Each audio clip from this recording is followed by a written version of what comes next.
સાવલીમાં પ્રતિવર્ષ ઉજવાતા મોહરમ પર્વની તૈયારીને આખરી ઓપ આપવામાં આવ્યો છે ત્યારે વડોદરા ભાગોળમાં ઇસ્લામી ચાંદ નવના રોજા ઉપવાસની સામૂહિક ઇફતારી એટલે કે પારણા કરવામાં આવ્યા છે।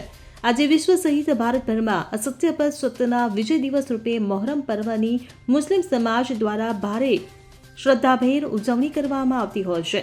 ત્યારે આ અનુસંધાને વડોદરા જિલ્લાના સાવલીમાં પણ દર વર્ષની જેમ પરંપરાગત રીતે શિહોરા ભાગોળ, લાહોરી બગા અને વડોદરા ભાગોળ જેવા વિસ્તારોમાં મોહરમ પર્વની હર્ષોલ્લાસભેર ઉજવણી કરવામાં આવી અને 2 કલાત્મક તાજિયાની સ્થાપના પણ કરવામાં આવી છે।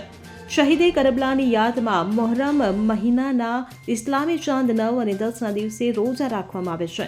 વડોદરા ભાગોળ મુસ્લિમ સમાજના યુવાનોએ રોજેદારો માટે સામૂહિક રોજા ઇફતારીનું આયોજન કર્યું હતું અને ઇમામ સાહેબે રોજેદારોને સામૂહિક રીતે રોજા ઇફતાર કરાવ્યા હતા।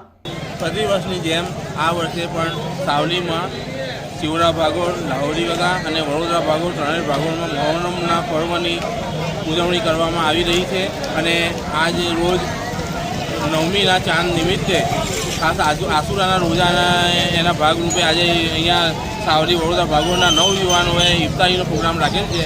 એના માટે આજે અહીંયા ઇફતારીનો પ્રોગ્રામમાં ભેગા થયા છે। Bureau report CN24 news. હવે જુઓ દેશ દુનિયાની તમામ ખબરો તમારી આંગળીના ટેરવે। ઉઠાવો મોબાઈલ અને Google Play Store પરથી ડાઉનલોડ કરો અમારી CN24 ન્યૂઝ મોબાઈલ એપ।